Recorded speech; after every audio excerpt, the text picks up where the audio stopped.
বিশ্বাস রেখা তো এরকম ধরনের কথা বলবেই না, ঠিক আছে? এখন দেখিনি ছবি আমি, ঠিক আছে?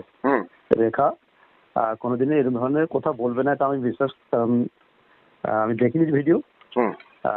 যদি দেখে থাকি তারপর নিশ্চয়ই বলবো কি রেখা কোনো মতে বলবে না। আর সে বিজেপি করে পিয়ালি বলে, আমি 30 বছর রাজনীতি করছি, কাউকে চিনি না, ঠিক আছে?